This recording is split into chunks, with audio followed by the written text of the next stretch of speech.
I pledge allegiance to the flag of the United States of America and to the republic for which it stands, one nation, under God, indivisible, with liberty and justice for all. All right, can we have a roll call of the board members, please? Augustinelli, Here. Klein, Here. Yulee, Here. Fudge, Here. Racine, Here. Robertson, Here. DeGood. Here. Thank you. And then we'll move on to public comment. Would everybody like to step forward and make any public comment? We have another public comment opportunity at the end of the meeting as well. All right. Thank you very much for attending. We'll move on to review and approval of the agenda and statements of any conflict of interest. I move to approve the agenda. Support. Motion by Robertson, support by Fudge. Is there any further discussion? Hearing none. All those in favor, aye. Aye. Any opposed, same. Motion passes. And next on the agenda is the review of the September 10th, 2025 minutes. You have one comment? Just to add one item on 6A, it says youth work special use permit. It should be public hearing instead of introduction.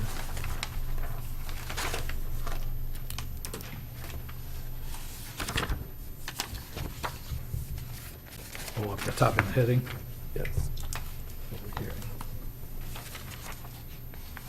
I'll make a motion, we approve the minutes as amended. Support. Motion by Augustinelli, support by Klein. Is there any further discussion? All those in favor, aye. Aye. Any opposed, same. Motion passes. Quick question for you guys. Oh no, we had a sorry, never mind. I'm all set. Correspondence. Just a few items on your desk. Actually, there's a notice from, it says Networks Northwest, but it's on behalf of Blair Township regarding a draft plan. And so they are just, it's their notice of intent to plan. So they'll be doing a 63-day review period. So when that becomes available, we'll have that on your agenda to take a look at the Blair Township Master Plan. The other, It's like the October study session? yeah, that's most likely what we'll put it on, is the October study session. The other item is from Brian Belcher at Grand Traverse Metro Fire Department, and he was just mentioning there about that they, related to mobile food vendors, is that they do inspections once a year. So he was just informing us of that as well. Okay. The other item is just pertaining, it's more of a staff item that will just related to the master plan amendment discussion later on the agenda. Very good. We'll move on to reports. Is there anything from the Township Board, Molly? Most of the discussion was about, we've never done a wage study before. And so we did a wage study and found out we're pretty close to in line on things, but we are adjusting to the recommendations of the study. So that's it. Okay, thank you. Zoning Board of Appeals? No meeting. Parks and Recreation Commission did not have a meeting either. Joint Planning Commission? No meeting. No meeting. All right, how about a staff report? Did want to mention the airport, let's see, the Joint Airport Zoning Commission is getting near completion of the Joint Airport Zoning Board zoning ordinance. There's a difference between a zoning board and a zoning commission related to this project. That zoning ordinance is going to apply to a 10-year radius, 10-mile radius around the airport. It's in draft form. It's going to be presented to the public coming in October. But I don't have the information or the confirmation yet, but I will email that out to the Planning Commission that there will be a meeting for planning commissioners, planning and zoning staff expected to be on October 8th, but it'll be most likely in the daytime. October 8th is your regular meeting in the evening. There will be a public hearing that will be in the evening, and I believe right now the tentative date is October 27th. But I just want to kind of give you a heads up that they're getting to the process of going for public input and feedback, and so you'll probably getting some information from us in the next few days or so. Molly? So how's that going to affect our airport district? It only affects, it's basically on height of things. So heights of buildings, height of structures such as towers and so forth, and whether it's in conformance or needs a permit, or in some cases, they have the ability to grant variances. So that will be, there are things immediately in the vicinity of the airport that will automatically need a permit, regardless of if they're in conformance or not. Permit from them? Correct. So a lot of it will ultimately end up as like applicants, we often have that standard language of like all agency reviews. That includes like road commission, metro fire. We'll add airport as one of those, and if they have the ordinance to review it against, just something to check for applicants as they submit things. So then, any development within 10-mile radius of the airport is subject to the airport board, zoning board review? Well, there's the immediate area around the airport. It's basically, if you can say, here's a level plane of where the elevation at which the airport is at, and then it kind of radiates at an angle outwards. And depending, if you kind of pierce that plane going vertical in terms of structures, towers is probably the main issue, then you will be required to get a permit. And so it's, the buildings are in the area that's most adjacent to it that will be probably most impacted in terms of needing to get a permits. But this will, once you're farther out, you have to exceed a certain height to be required to have a permit or not. Has that included construction structures like a crane? Because wasn't there one that came up like that? Yeah, that's already in place now. So for instance, Meadow Valley, which is out on North Long Lake Road, when they were putting a crane up because of the location of that, were required to get a permit. So. And do you have to determine if you need a permit, or will they? They will. This is an airport ordinance. And will there be because the thing that I've seen frustrating in the past is there's no map that takes into account the topography. You know, so if you have a 100-foot tall building up on the bluff, by the school perhaps, or, you know, that's one thing. If you have a 100-foot tall building at 14th and Division, it's not the same, you know, piercing the airport approaches. Right.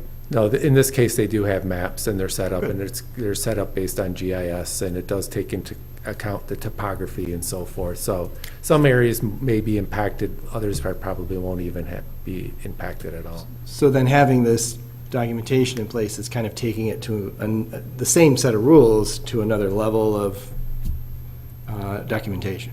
Right. And there's also some clarification. We've already have it.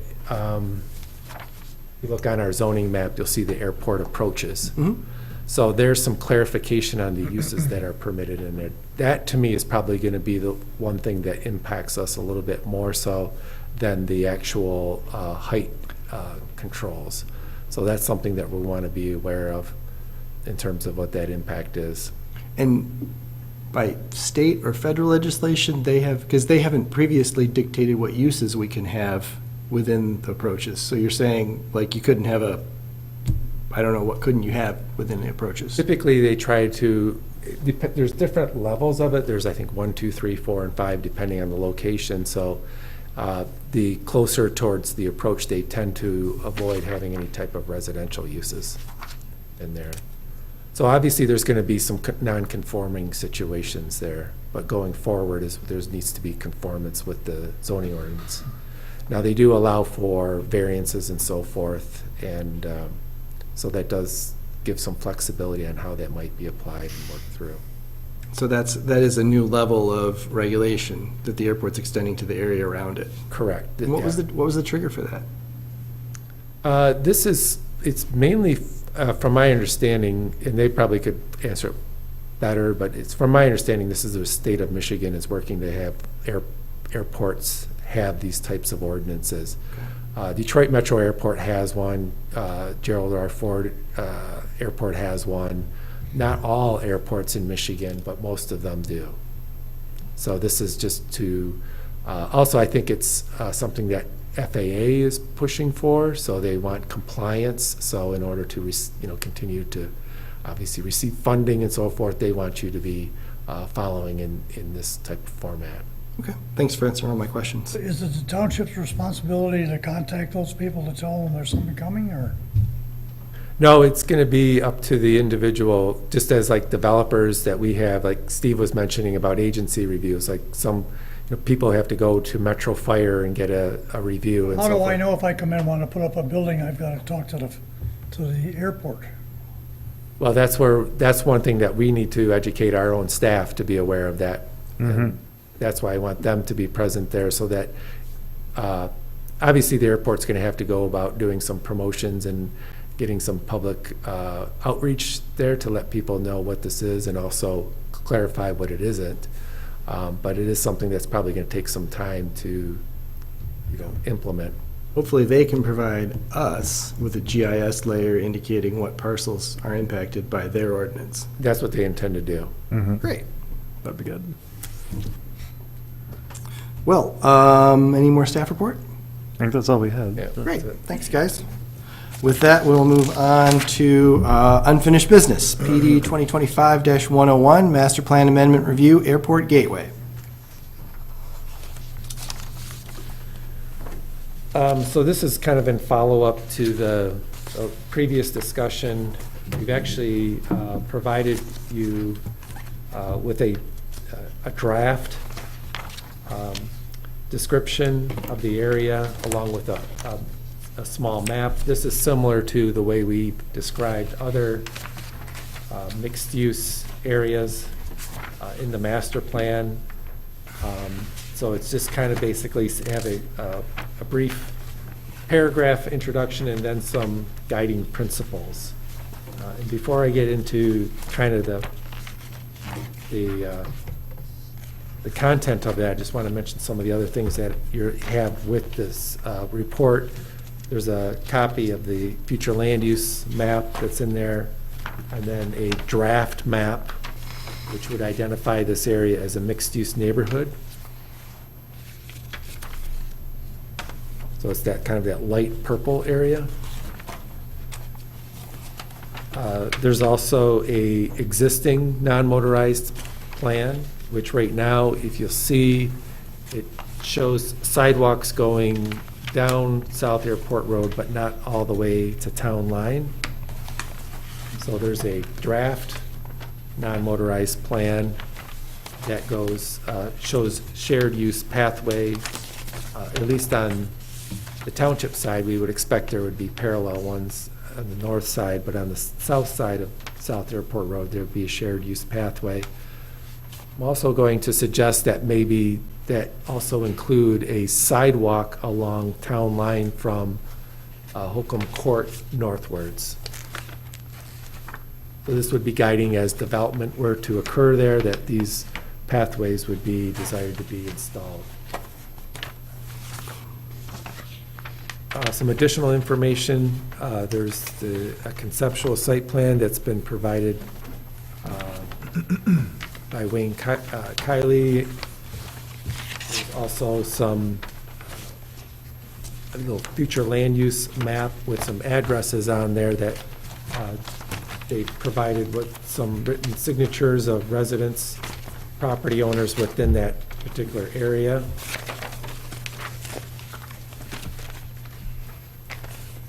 And I think that's about it. So going back to the description, and this is just a starting point, intended to kind of just get your thoughts and ideas and feedback on how to proceed. But the airport gateway description is, talking about a mixed use where it's primarily businesses that support or are related to the airport, so such as lodging, meeting facilities, and food services. And then some of the guiding principles, which include mixed-use development is encouraged, such as hotels, restaurants, offices, meeting facilities. We also indicated in there that high-density residential may also be considered as a complementary use, similar to what was kind of in the land use plan currently.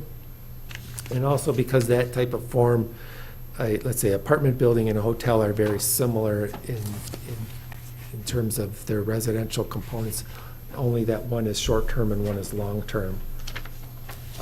Made a reference to non-automobile oriented uses.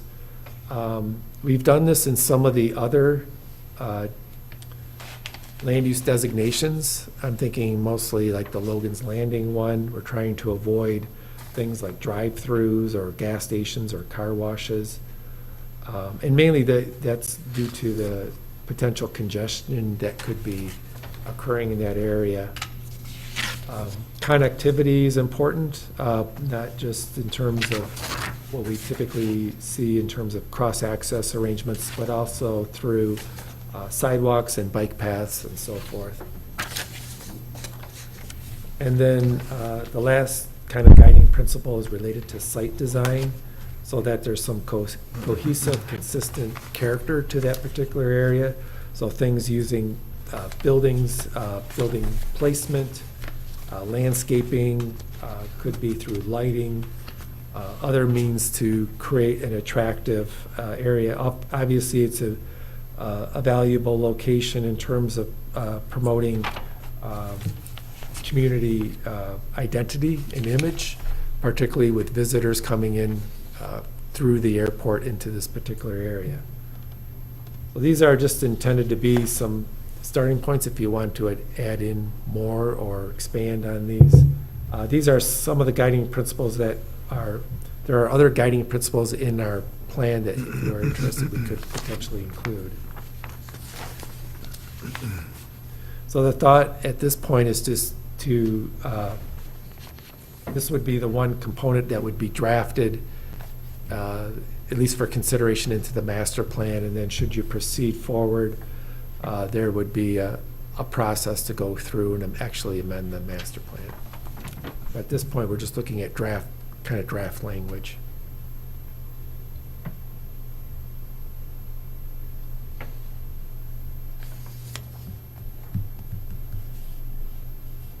Any thoughts from the commission? John? I missed last meeting, so maybe you already covered this, but it looks like we're sticking with the 12 acres roughly in the northeast corner as our airport zone. You must have concluded we should stop at the east boundary of the industrial property, which frankly I thought made sense, but I hadn't heard we had come to that conclusion yet. That was a plat that was initially done, actually the frontage of that plat was done, I want to say in the 60s, or maybe it was early 70s, about 1970, and then the rest of the plat was done in the early 80s. And it's we didn't find any restrictions to it, but it seemed it's a fairly dense area in terms of industrial properties. There may be some deed restrictions related to it. It was identified as an industrial subdivision when it was established, so it's two plats that are together located there. We thought it's well defined. The one thing that I would say could be an opportunity, there's Astro Drive, which I believe is a private drive that runs along. It's not necessarily part of the plat, but it runs north and south off of South Airport Road.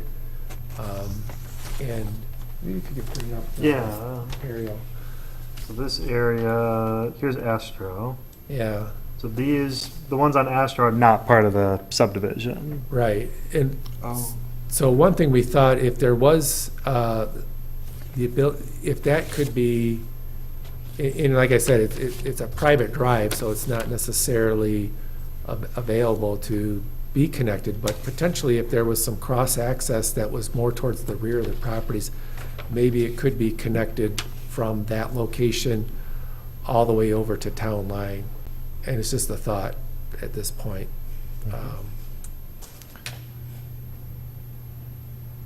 The reason being that is it could provide a way for trying to avoid having a lot of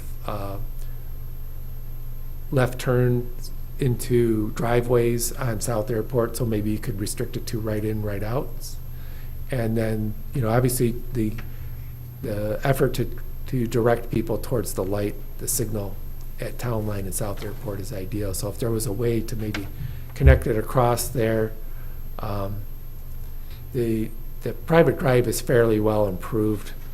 It's a fairly wide street there. So that's just a thought at this point. But in terms of the boundaries, yes, we felt that it was fairly contained.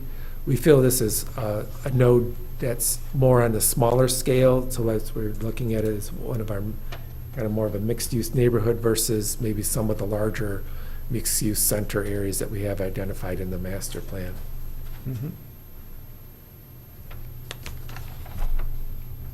So, guess I'm still, I understand where you're coming from, John. I'm still compelled to think that if we're creating this airport district that's more focused on services for the airport, that maybe the frontage lots on that industrial subdivision, which you're indicating are not necessarily restricted, they could, there's not restrictions that would require it to be zoned industrial. And they don't really seem to be in industrial size lots to me, or in necessarily even industrial size uses. And I'm wondering if certainly those uses could continue in perpetuity, they'd be grandfathered in, but would the community benefit and those landowners benefit from the mixed-use opportunity of being able to move more towards an airport services frontage than an industrial frontage lot? Okay, I see what you're saying now. Okay. Particularly if, given that, some of those are older buildings or industrial buildings, if they did want to maybe come and be more congruent to what might be established more at the corner, that it would kind of expand that character along the frontage. Okay, I see what you're saying now. So, because that's where if those lots that are right there, those were the ones that were, I think they were platted around 1970. There's just a strip plat along South Airport. There was one area that allowed for the Continental Drive to go in, but it's really, I think, all those along there. So I see what you're saying, is to maybe extend that designation across the frontage of that and allow for, if they wanted to change into something that would be more fitting with this designation. Could we expand it to that and then see what feedback we get through the process and then shrink it? If we get feedback that says there's not an interest. Sure. Well, I would Reach out to those entertain property owners, I would, seek what the rest of the planning commission thinks. I mean, certainly if there's a consensus that we can just stick with what we're looking at, I'm fine with that, but Would you suggest us going as far as Continental Drive? Or you want to go the whole way of? I would say go all the way to the airport. Create the opportunity for those frontage properties to be revitalized in a way that would be congruent with what we're trying to do at the corner.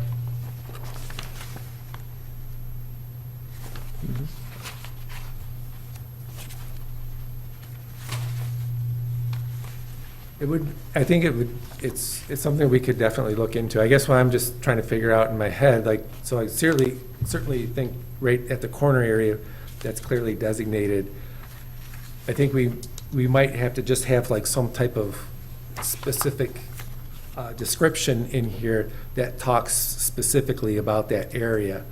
Because, like you mentioned, if they wanted to continue to keep operating as industrial uses or whatever, they can do that. But this designation would allow them, should they want to rezone their property or redesignate it as something else.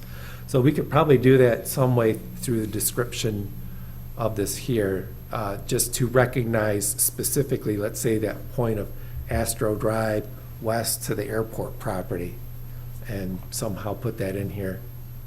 Just to recognize that if they want to stay industrial, that's fine. If they want to, convert into what's happening in here in terms of development of the gateway, they could do that. Focusing on properties with frontage on South Airport, and that if it's, kind of connected. Only the ones with frontage would be. Yeah, yeah. Which ties it kind of to that principle of what the idea of the district or that node would be. And then leaves the industrial behind, with our master plan indicates that that industrial should stay intact as industrial. Okay. Yeah, I think if, Everybody else, and everybody else thinking that might be something to at least start the process with? Or if everybody, again, if you guys don't agree, then we shouldn't have John and Steve go down that path. What's the property west of the industrial property? Is that what you're calling the airport's property? yeah, that's It's owned by the airport authority. It's a part of the approach. yeah. So it's unbuildable, but the airport authority owns it. Likely to happen on that. Nothing's going to happen And I know there. they've been looking at even some of those adjacent properties, because the approach kind of fans out. So I know in the past, they've acquired some of those properties on the south side of South Airport just to ensure that there's no buildings there. So the airport has acquired some, they've demolished a few buildings. So. Yeah, about that one too. Yeah, they have that piece. That is an overlap. Okay. But yeah, they've bought a few on that side as well. We've thought that that's a fairly hard boundary. That's not going to change.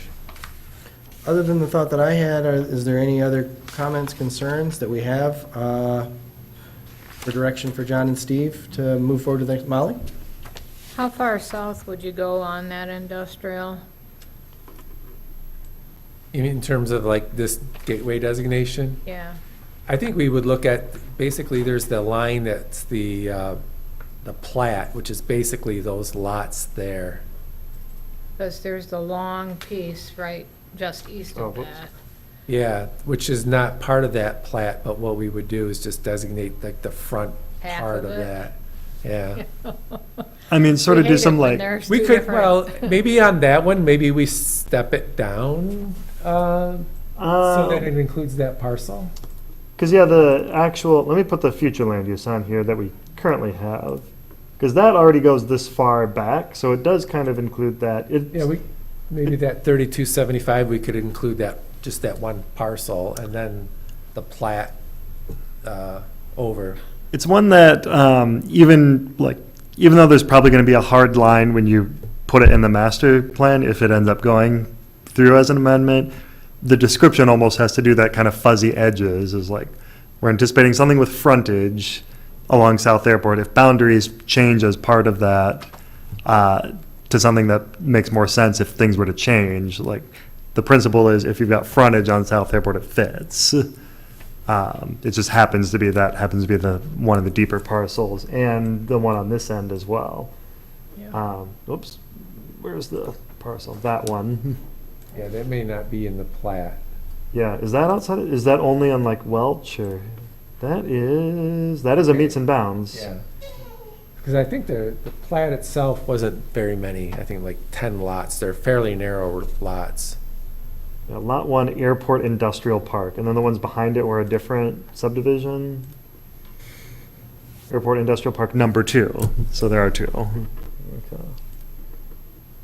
Switch back to zoning.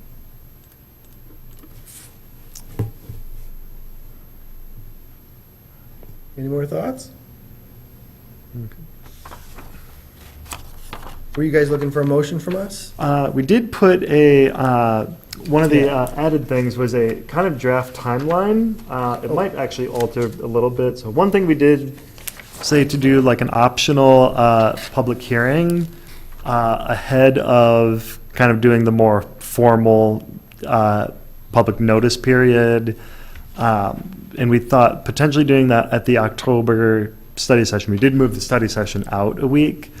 Part of this was, since it is an amendment to a recently adopted master plan, to sort of get that targeted feedback, we could do the 300-foot notice, we could do the notice to the specific areas that might be affected.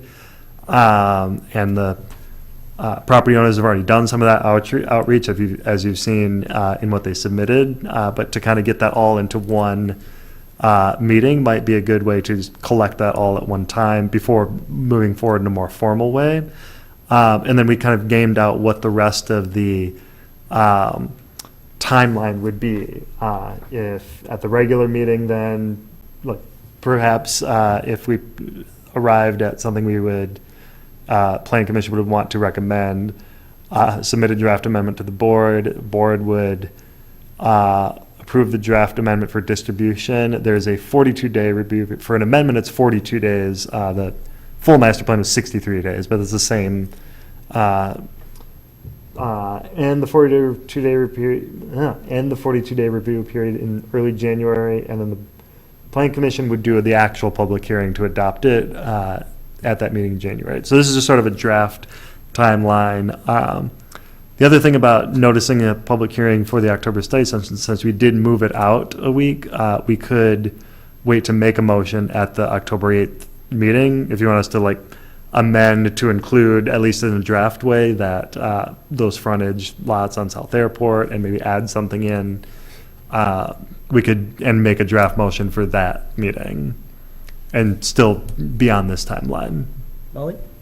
Are you gonna have time to visit with those industrial guys that have property along there? I don't wanna spring this on them.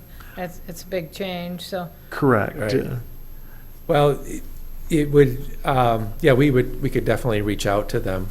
And, but I think one of the things I would say that it would actually enhance their options for development on there, but certainly we want to make sure they understand. I would think also too, for the meeting, if you were to want to go down this path of having like a public hearing, I would suggest not an actual formal public hearing, but maybe we could have something. Input session. Like an input session before the meeting, like let's say 6 o'clock in this room. We could do, like a presentation and have it more of a discussion, and just trying to get, one, the opportunity for them to hear what the thoughts are, and then two, to be able to get some feedback. It's not like you're taking action or anything. It's just a way to, we call it a public hearing, but it's really just a public meeting discussion. And with the idea, though, we're trying to get feedback and to see what their response is. And then from there, we could make any adjustments. But certainly we can take the time to reach out to those property owners. Well, if they know we're going to do an input session, Mm-hmm. hopefully they'll want to know what it's about. We've got a little organizing to do that. But Sure, Mm-hmm. right. John? So the people that would be invited to this October 29th earlier input session would be the people that own property within the roughly 12 acres that we've been talking about, plus the people that own land in the industrial area north of whatever that line is you're thinking is going to be the southerly line. So they'd all be invited. And, okay. Yeah, and we might want to invite, the people along Holcomb Court. I know that they've gotten some feedback from some of those, but I think from our standpoint, we should probably invite them as well. Yeah, Just because they're in that, and it's not a large number of parcels. And I would say, it's a public meeting, so anybody's can come, but we just wanted to particularly focus on those property owners and residents and business owners in that particular area. And just as like other people within that industrial park could come in as well. But certainly we just want to kind of get their feedback, get their thoughts and ideas, what their responses to it.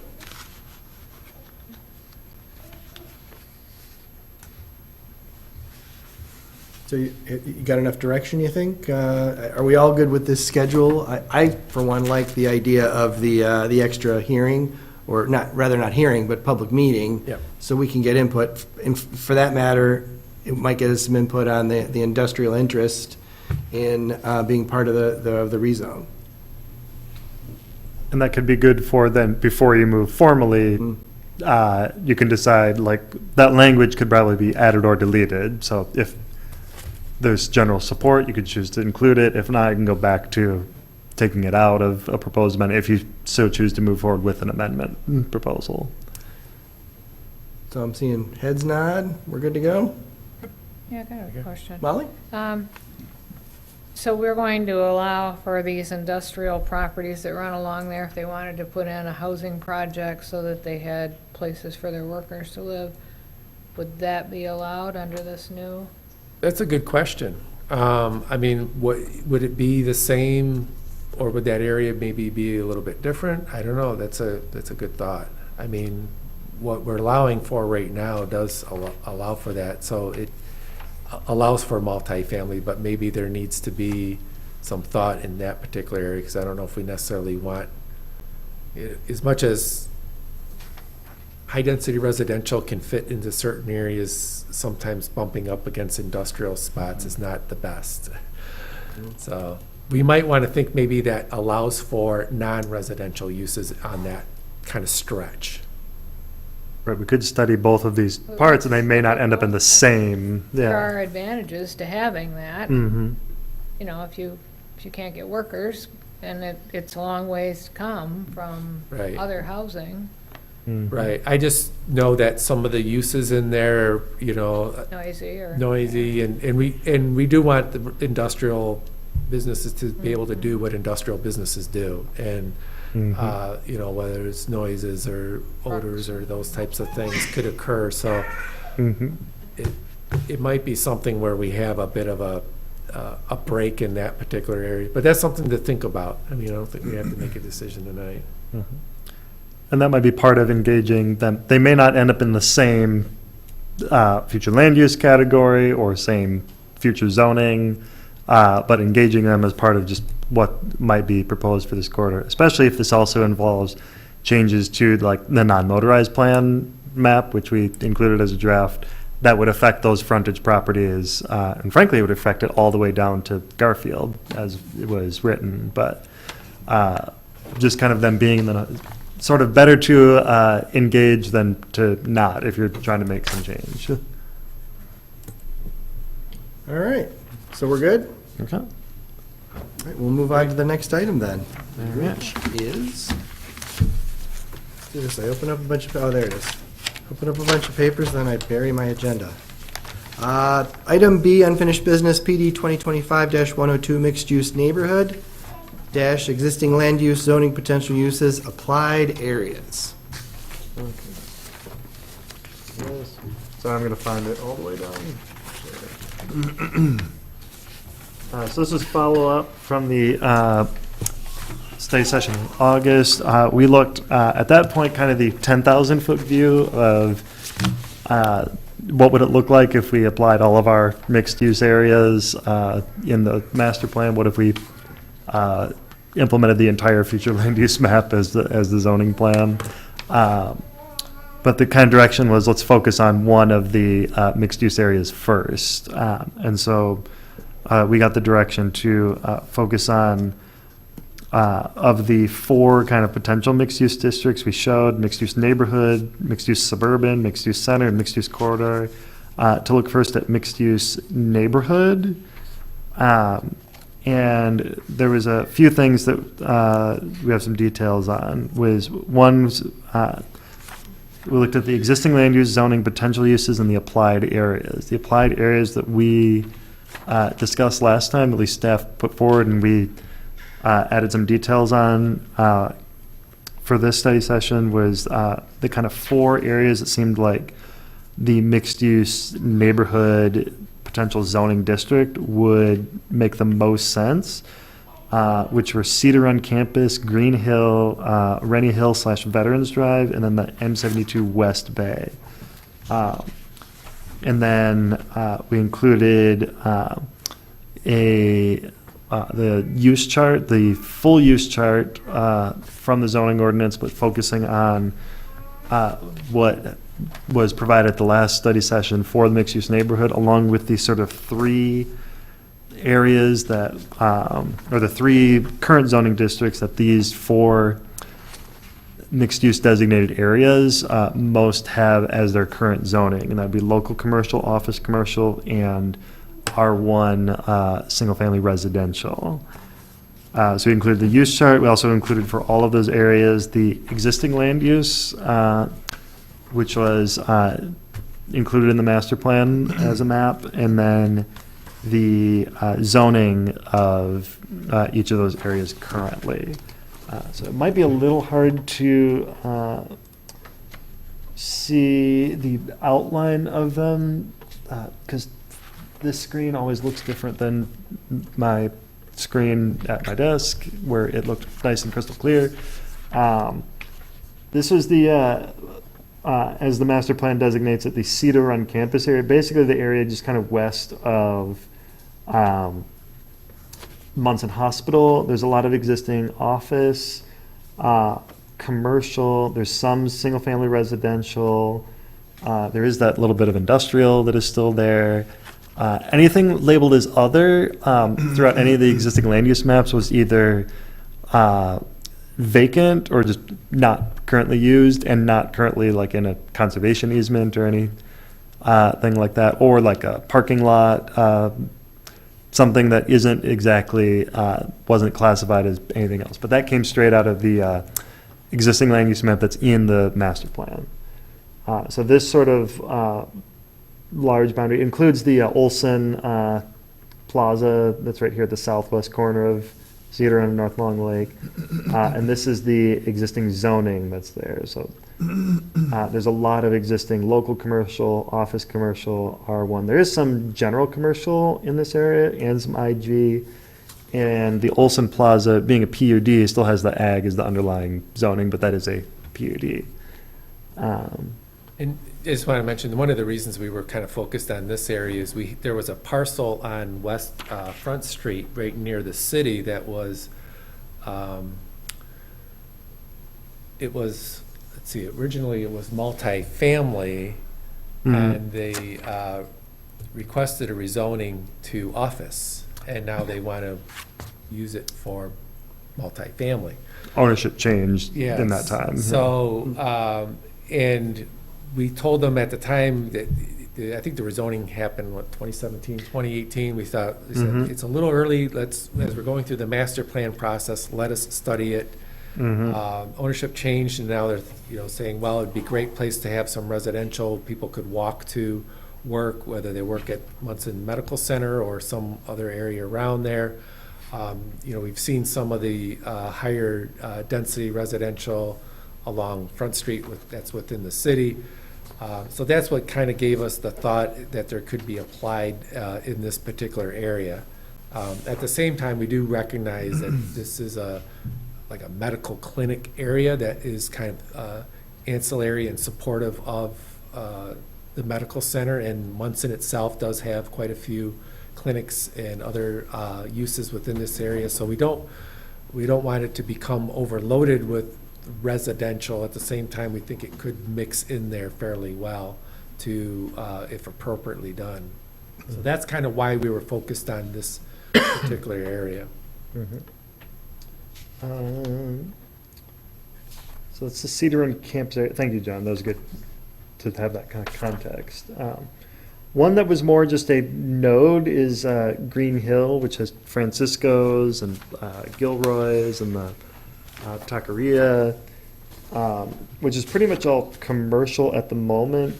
There's the zoning of local commercial, a very small bit of R1 based on just how the parcels line up. I think there's a split zone property, and another one where the underlying is ag, but it's part of a PUD. I believe that one is part of the Crown PUD that has the hardware store on it. This is another one where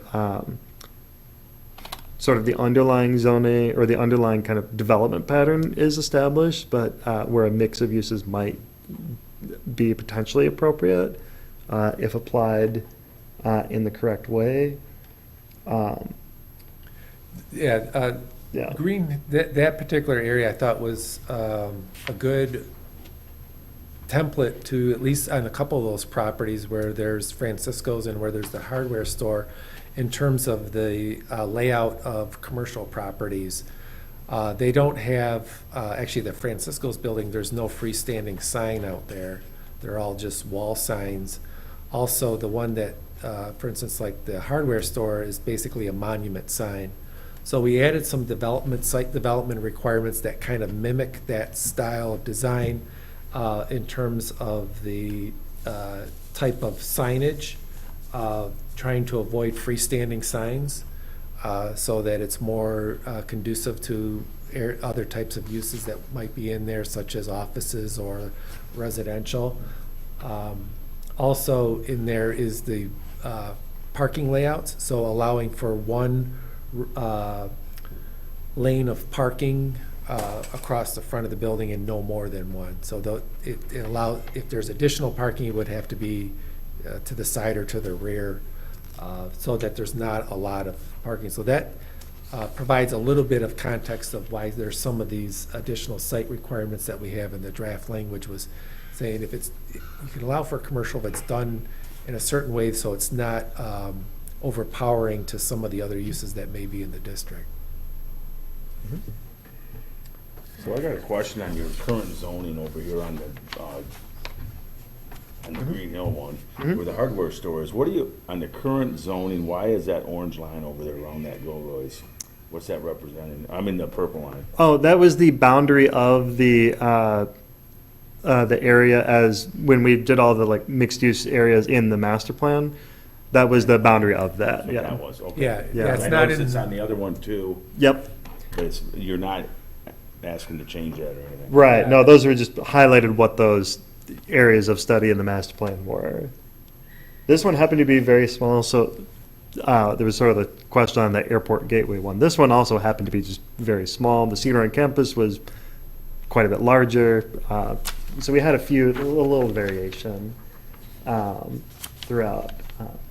The other one that has like kind of a mix of uses on it, and we didn't include in the master plan when it was adopted the multifamily areas that are there currently, but it is adjacent to other things in this neighborhood or on this corridor. But this is Veterans Drive, also known as Rennie Hill, where there's sort of a mix of existing office. There is some single family.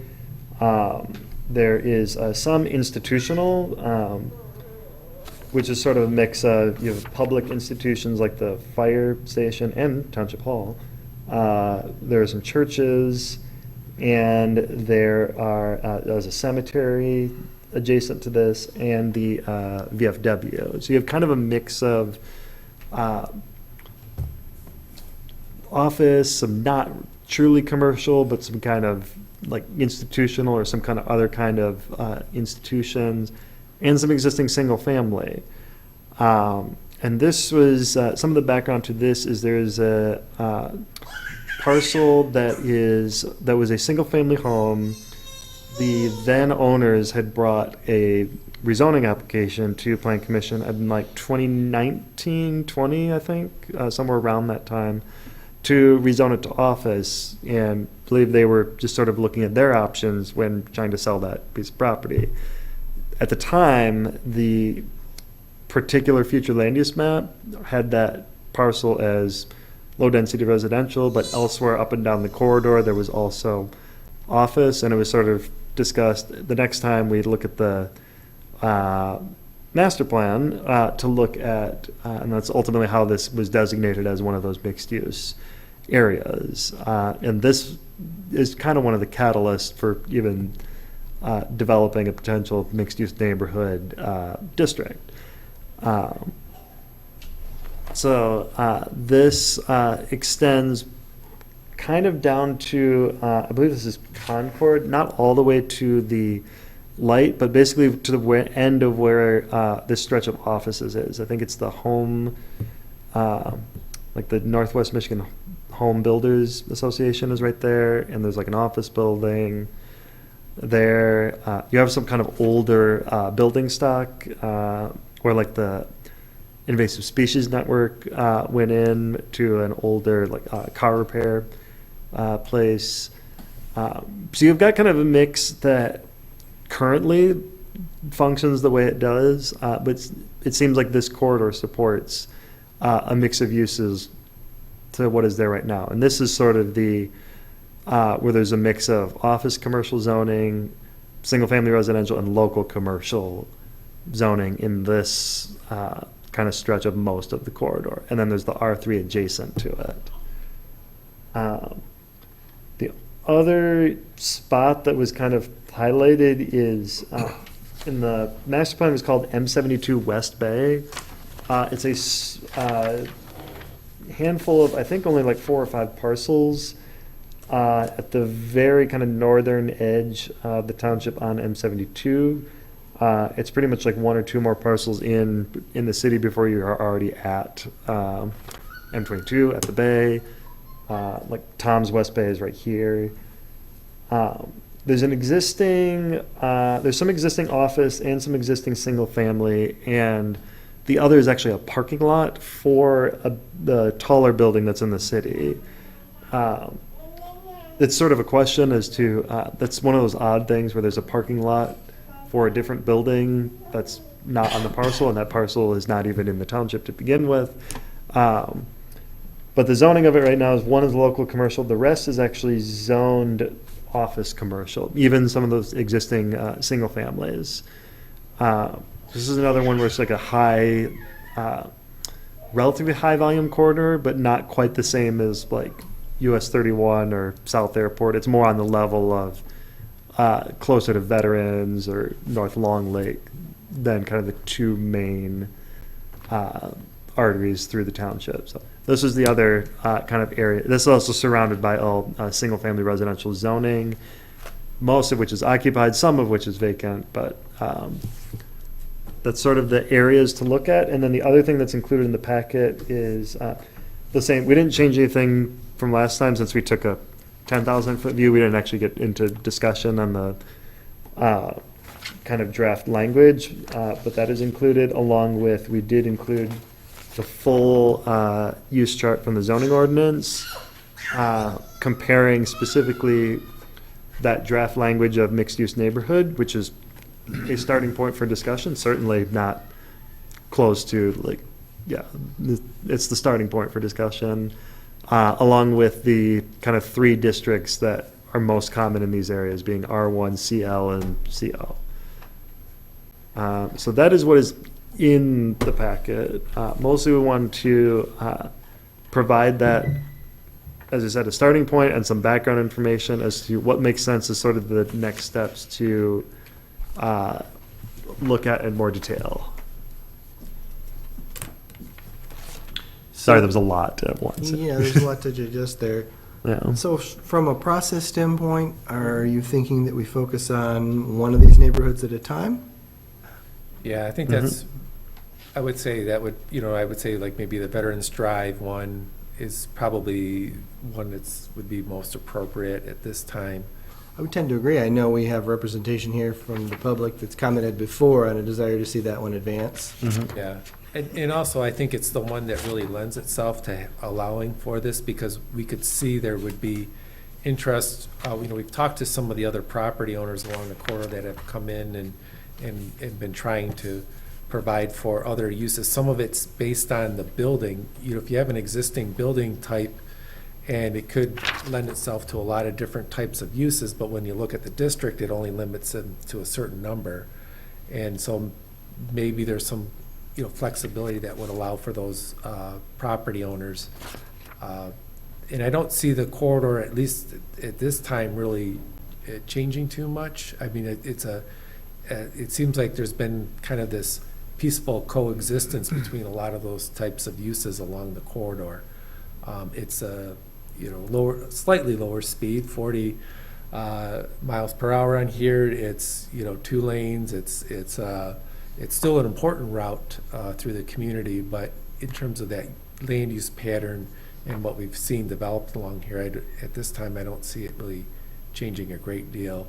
But we wanted to accommodate the flexibility for all the different uses that are along in this neighborhood. What are the thoughts of the planning commission? Makes sense to me.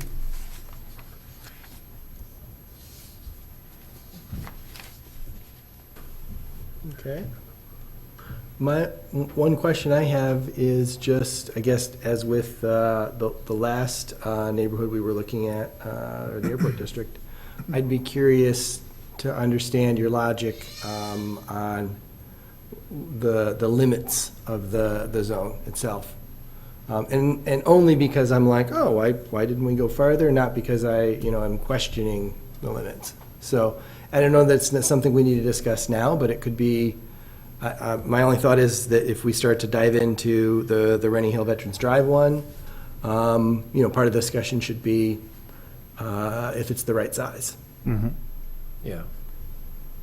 In this particular case, we were really lining it towards local commercial and office commercial, and then add that element of residential into it. Mhm. And we thought this corridor really kind of fit that. And like, Steve mentioned, so that point there of where Sunset is, we didn't want to down to the light at Veterans Drive and South Airport. We didn't want to include that because that seemed to be more of traditional residential plats in there that were just meeting up to that point, and we really didn't see the different types of building types and uses going. It just happened to be two platted Makes that sense. are abutting that. Mm-hmm. And obviously, the credit union is down there kind of on its own on that, at that corner. But I think we didn't want to do anything more intense than adding in residential to a kind of local commercial, office commercial mix. Mm-hmm. Yeah, even the ones that are kind of currently zoned local commercial, which is down here, some of these are clearly office buildings, and it's almost functioning more as office commercial. Mhm. And then some of the ones up here do kind of mix in with some of the residential that's already along the corridor or across the street. And then having that kind of separation from the corner almost also separates it, like this is not just an extension of South Airport Road. It kind of keeps it off. And it was also focused more on frontage on veterans. We did go further back. I remember when we did this with the master plan, because this at least appeared to be the parking lot for this. Another sort of like, these were all older parcels, and so I don't think that structure and that parcel would be designed that way today, but that's just sort of an existing condition. That acknowledged the semi-public use of the fire station. And then it was not including the cemetery, because that's probably set in stone in a way, but not necessarily, but What about the two people parcel? got that. Yeah. If I'm not mistaken, the parcel with the residence on it is associated with the cemetery, right? Let's go back to But it's the. Yeah, I think there might be a couple of them there. this one. I think there was. Let's get off of here. There's one. There's some that the Memorial Garden owns that isn't immediately adjacent to like what you think of as the cemetery entrance. So there's sort of a mix, kind of along that stretch. And then is the building immediately adjacent to the cemetery, just south of it? So here's That's the part of the cemetery, or? cemetery entrance. I believe this is their back entrance. Then the next one is also them. This one Is that an occupied residence, or is that an administrative building for the cemetery? That's a good question. It's a residence? Is a residence? Okay. Perhaps that might be included, I don't know. Yeah, was that included in the master plan? It was not, so maybe we do adjust that if we get information that this is not actually. This would be a good, even if they weren't included in the master plan future land use designation as a property owner along the corridor to engage sort of the cemetery, the memorial garden. You have different parcels here. What is kind of the function of everything, and how does this all fit? So then you're looking for our affirmation that we should proceed with the next steps for the Rennie Hill Veterans Drive area, right? Well, I think at this point, it would be that the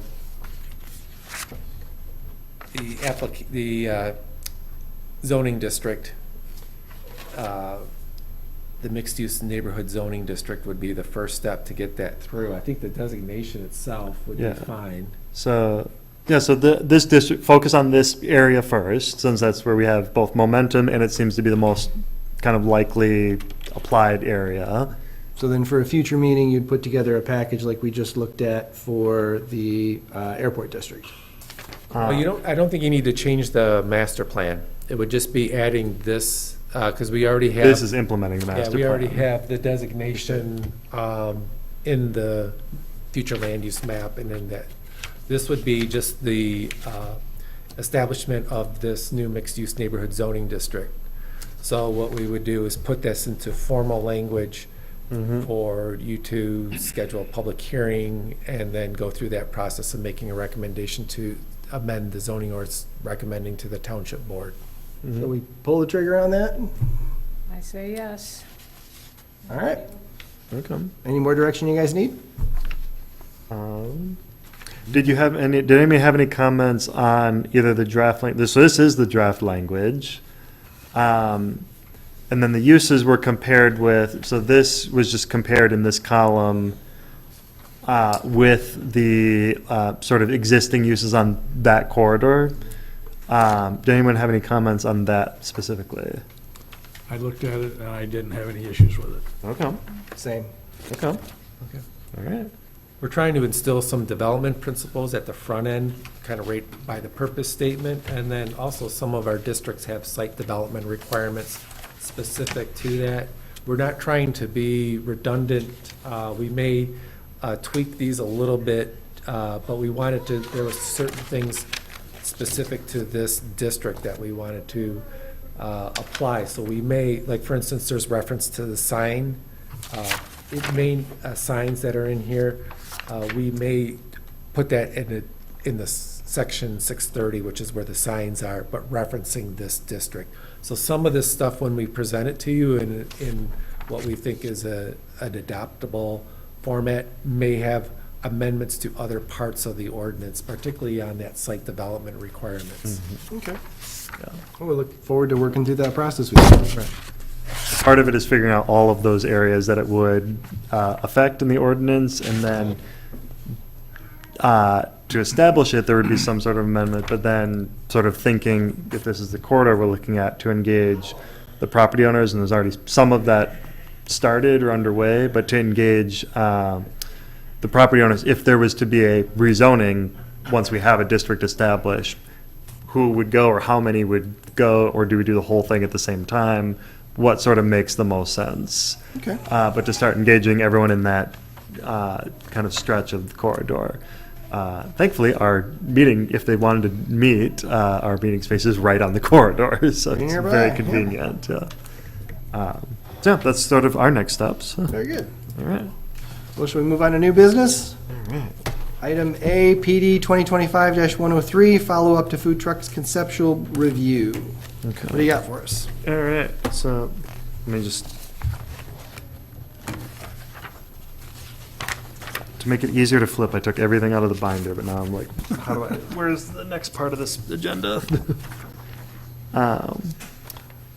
So at the previous, not study session, but at the action meeting, we had it was a conceptual review of, it was a property owner on Cass Road, 3344 Cass. There's the new brewery coffee shop. Presented a concept for doing food trucks, provided some information kind of about the business model of them, his rationale for why he thinks the township should allow them, and some information on other communities using them, with some language kind of modeled after the city of Traverse City. Plan Commission was interested in some follow-up, so we put some information, just again as a starting point of discussion for that. And notably, there's a couple things we noted. The zoning ordinance actually already has a definition of food truck. It is not used anywhere else in the ordinance other than its own definition. So perhaps there was intention at some point, or that was the way to identify that we know what a food truck is, but it's just not permitted currently anywhere. We've used that with other terms in the ordinance. But we do have a definition of a food truck, a kitchen in a licensed and operable motor vehicle or trailer and with a temporary location on a site involving the preparation and sale of food to be consumed either on or off the premises, but not within the motor vehicle and or trailer. We also looked at, food trucks need to be licensed by the state. They are specifically called special transitory food units. And they do have their own license and sort of inspection from the state. And there was also a question on potentially allowing them at parks. Grand Traverse County does that at a couple of their parks. And then also City of Traverse City, they do have what they call a transient merchant ordinance in their application. So we just included their information as just sort of an FYI. There was also noting some sort of the like previous discussions Plan Commission has had. There's concern about kind of the impact food trucks might have with brick and mortar restaurants.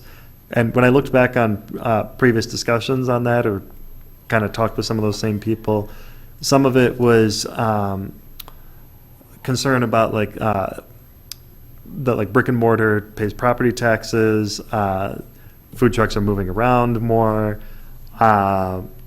which is one kind of concern. So there's sort of a couple approaches if Plan Commission wanted to ultimately draft language and recommend something to also address those concerns.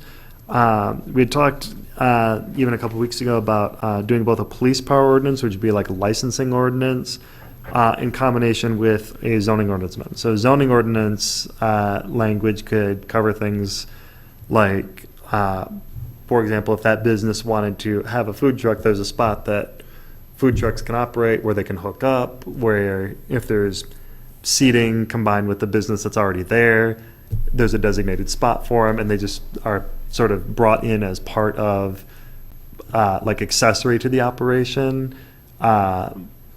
Just the advantage for them is that it is separate for things like staffing or licensing or just having some different options. But zoning could address that you're accessory to a business that's already there and you're integrated on a site plan and you're accounted for.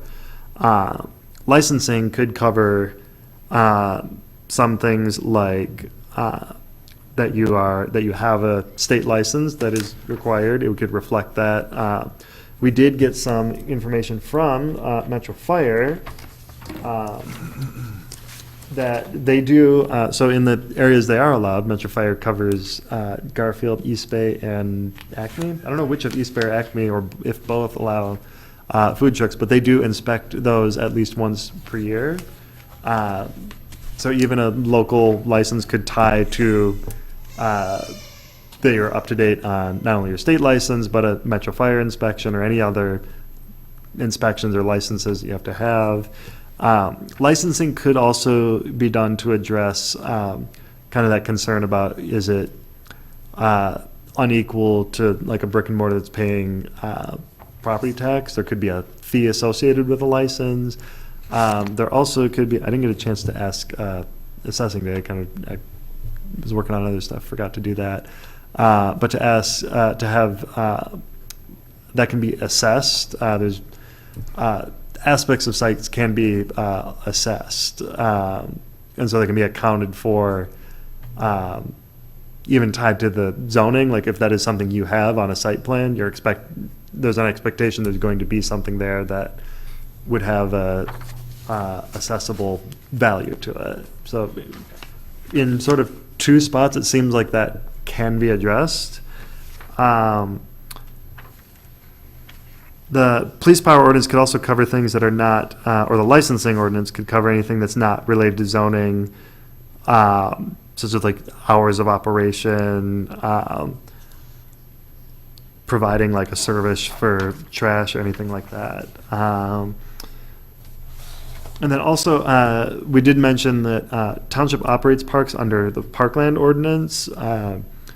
If that's something Plan Commission wanted to consider, if there's any comments, that can certainly be a point of discussion, although we could also forward it to Parks and Rec Commission if that is desired.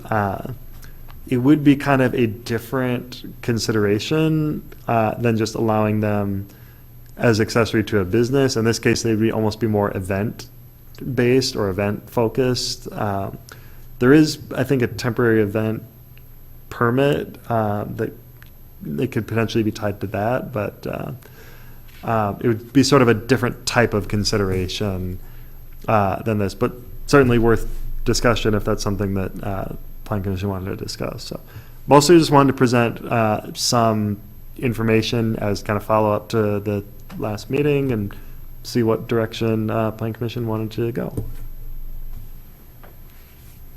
What questions, concerns do we have?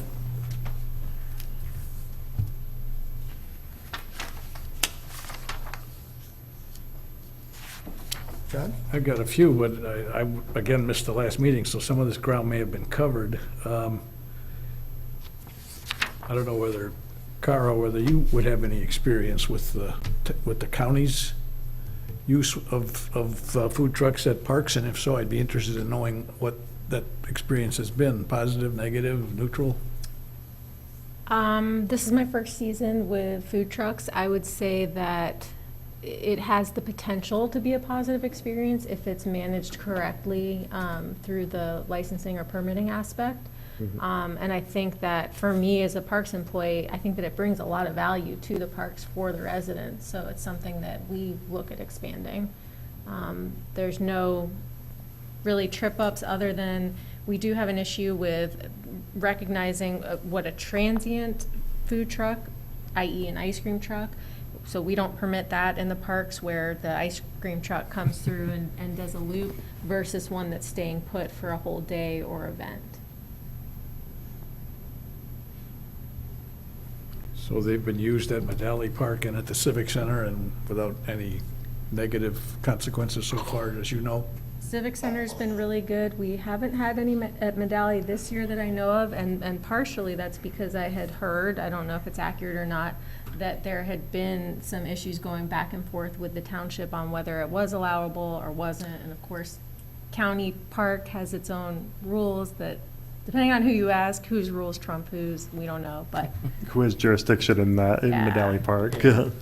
So Kara, the food trucks that would be, say, at the Civic Center, they have to be associated with event. They're not just setting up a spot to sell food on a independent basis. So there's two pathways. One is an event pathway where they have permission from the event organizer. And then the other is, we piloted Food Truck Fridays this year. Not really piloted, it was done a couple years ago and then fell off. And so we're trying to re-implement that. And so that one, the park staff actually did outreach to try to bring in vendors on non-event days. And that's one that you just need more regularity to make it successful for the vendors. So it's hard to get food truck vendors to commit because traffic's not walking in off the street looking for a food truck like we kind of thought they would be. Well, sitting on the Parks Commission, I certainly think that as we move forward with this, at least floating it past the Parks Commission, getting some input from them would be a good idea. Mm-hmm. So I wouldn't object to having that put on the Parks Commission's agenda. Okay. John, did you have more thoughts? Well, I don't remember the context, but Steve reminded me some of the issues that we had. I think, Molly, you were on the commission then. We were concerned about somebody having an edge in business, the residents or the business owners that are paying taxes to operate a food business in a brick and mortar location might not be too thrilled to have somebody not paying taxes and therefore have a little different expense obligation than the brick and mortar people. But I don't remember the context of how we happened to consider that, but I remember it was kind of a Or do you negative. restrict it to areas where there aren't restaurants or other things? You know, I don't know.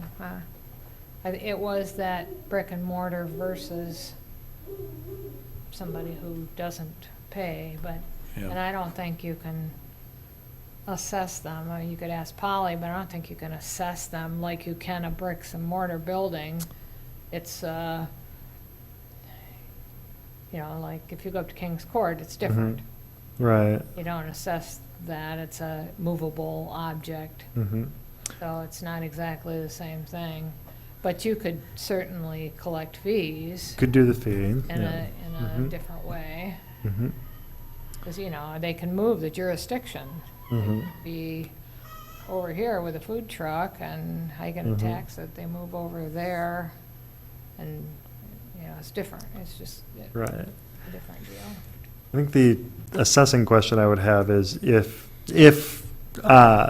language were drafted like on the zoning end that they can only operate like in a designated spot, like on a site plan where there's already a business, does that affect that property owner's assessment? I don't know if it would, if that is not there as, it's not a permanent structure, but it's like another like aspect of a business operation, even if they're essentially like almost leasing it to that business. I think would be my question, doesn't affect the property owner at all.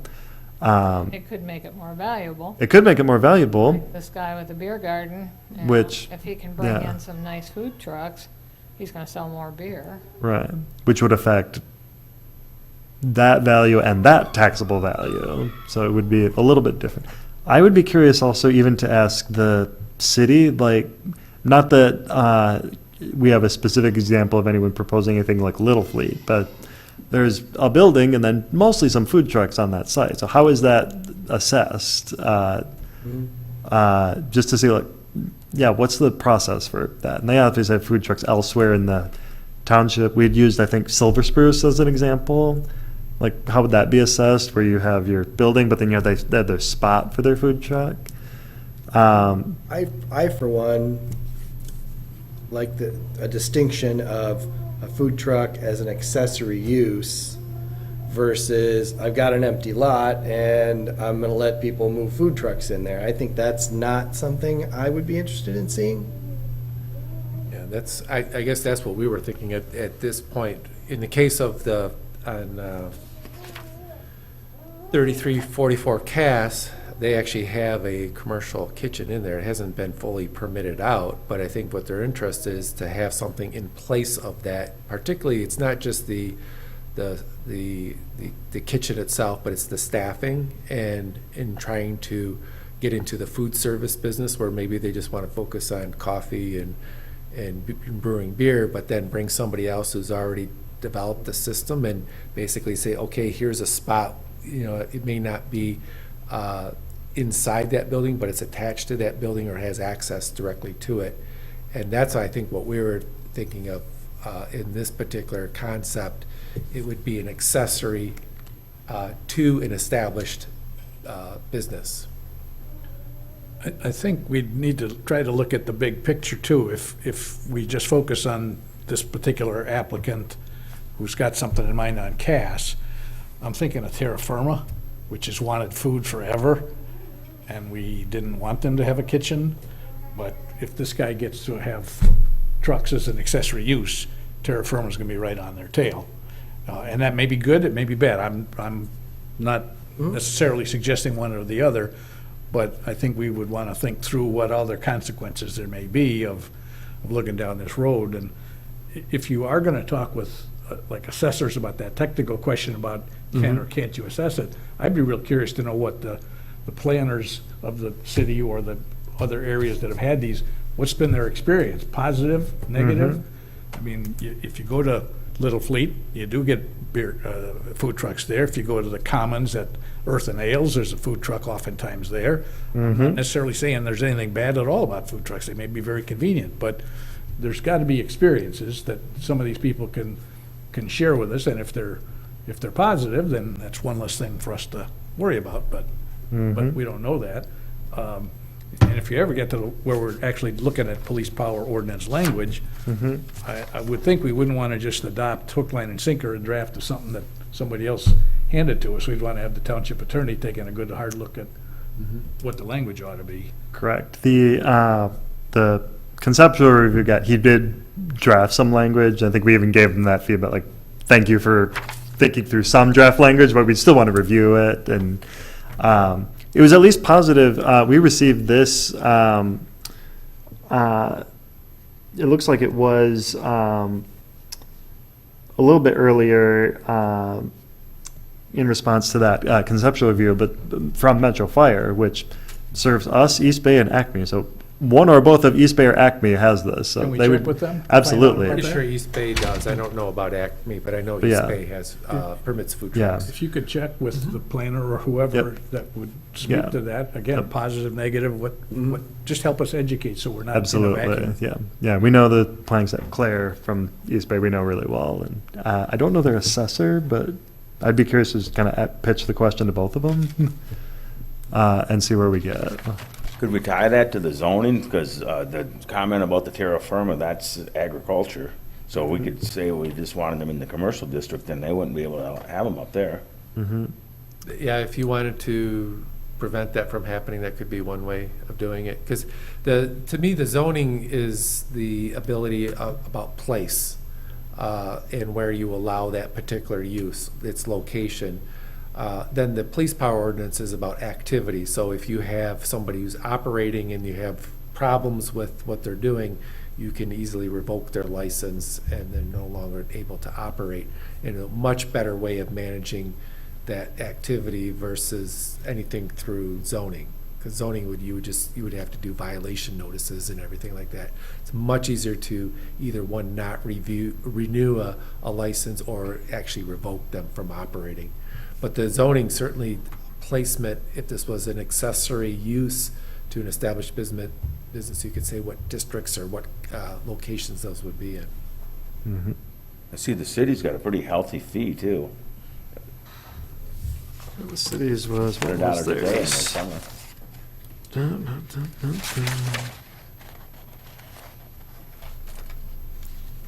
They had fee was 50 per month in residential areas, 100 per week, September 15th to May 15th, and 100 per day, May 16th to September 14th in commercial areas. So they had a peak summertime. So that would help the, Yeah. I mean, that fee would go somewhere to help for the brick and mortar guy that pays a property tax. Right. This would be something equivalent. There was probably some data that went into that fee, knowing what was doing. That also, I wonder if that limits, or not limits, but they might choose to operate only on certain days if they're doing it that way, because of, yeah. There's probably peak days for them, so that's all kind of a good, and yeah, same thing with City of Traverse City. We know their planning staff, and we'll find their assessor Maybe to you make can the find same out question. Why did they pick the dollar number that they picked? And- Yeah. And what do they think of that? And I Absolutely. like Joe's idea. Maybe that's another thing you can check with the city and whatever the townships. Are there specific zones that they do Yeah, or don't allow? And that would also be good for us to know. Yeah, because I think the city is more, allows them more like in the downtown area, but then anywhere outside of that is they're more restrictive in requirement, but, so they do kind of have that where, but we can definitely yeah. investigate. Yeah. And absolutely, we can, if we moved forward and only wanted to limit them to certain zoning districts, we could certainly do that, even if others kind of have them more permissive in other places, especially if we're starting out with them. We start out with some limitations on where they would go. All right. Any more input anybody'd like to have, or we think we give them good enough direction to take it to the next step? All right, we'll move on to our next item of business, public comment. Any public comment? Please step forward, state your name and address. Thanks for your patience. Thank you. Appreciate all you're all doing here. There's a lot that goes on behind the scenes, so thank you. My name is Catherine Veliquette. That's my husband Nels there and our daughter Vera. We own 3479 Veterans Drive, and we also own 3541 Veterans Drive. We like to joke we got a barn and it came with a house. And we're in the process of kind of trying to figure out what to do with those spaces, and that was what brought us here. And I don't know that I necessarily have anything that I'm like here to fight for. Mostly just here to kind of to show up and be a part of the conversation. I think the mixed use district would really benefit the vision that we have for our space, and could also potentially benefit what you're doing here. And so that's why we're here, just to kind of show up and be a part of the conversation. So I don't know if you have any questions for me, or if I'm supposed to have questions for you, or how that's all supposed to work. But yeah, just here to be a part of the conversation. Well, thank you for your comment, and we look forward to having you participate in the next steps of moving forward with the rezone. Okay. Okay, so is that all for today then? That's all for today. Yes. Okay, That's the excitement. very exciting. Pardon me, ma'am. Yeah. Hi, Nels Velikat, 3479. Should I take it? Yeah, sure, if you want to. I mean, she's been very talkative tonight anyway. I just want to say I appreciate the speed with which you're moving through this process. I've been involved with local township politics for a long, long time on a lot of different land use issues. I've been before this board in the past on different projects, and just want to comment about how much I appreciate you moving through this. I think it's what's right for this particular area and other specific areas within the township. You know, I'm a homer. We're right around the corner. I walked here with her this evening. Sidewalks, connectivity, all the things. We tick all the boxes here in this neighborhood, and that's like literally where the township is in our neighborhood too. So we have a particular mix of uses that I think I can only see evolving over time. A lot of people live in these neighborhoods, more so than I think a lot of people realize. A lot of different socioeconomics in this neighborhood as well. And so just again, thanks for considering the mixed use, and thanks for the speed with which you're moving through that. I appreciate it. Thank you. Thanks, Nels. And as we have no more public, we'll go ahead and close public comment. Is there any other business? I don't think so. Quite a full agenda for our October 8th meeting. Looks like we have a public hearing, finding of fact, follow-up on a minor amendment, follow-up on the Macy's redevelopment for their signs, follow-up on High Tops, and a commercial site plan review for True North US 31. It's the Shell station there at the south east corner of 31 and South Airport Road. You'll also be, so that's because it's in the commercial highway, it requires site plan review by the planning commission. It's not a special use permit, anything like that, but they'll be in front of you. There will also be a special use permit introduction for the YMCA on Silver Lake Road with their new expansion, an addition that they're putting. It's basically an addition to the building, and then a expanded parking lot. Well, we were going to have a full meeting on the 8th. Oh, there's also we did receive another rezoning application on Cass Road, just north of Hartman. So, yeah, we have 8 things on the agenda so far. John, is that True North? Is that an expansion of the existing property, or is that going to be a remodel or new construction, just like what they did out on 3 Mile? Like Kinda what like they what did they did on on 3 Mile and Same what they thing. did, the new one that they built on Munson over there by Tom's East Bay. It's basically, they're gonna demo the whole site and build This is what they did. new convenience store, canopy, car wash type of thing. And obviously, they did that on South Airport about 4 years ago. Yeah, Yeah. Lafreniere. At Lafreniere, yeah. Yes, yeah, that too. So that, you said South Airport and 31. Yep. Yeah. Notably, that site also includes that coffee, drive-through coffee. That is part of the Shell site. So. Okay. Mhm. This is a really full agenda for us, I think. Yes. And I'm just wondering,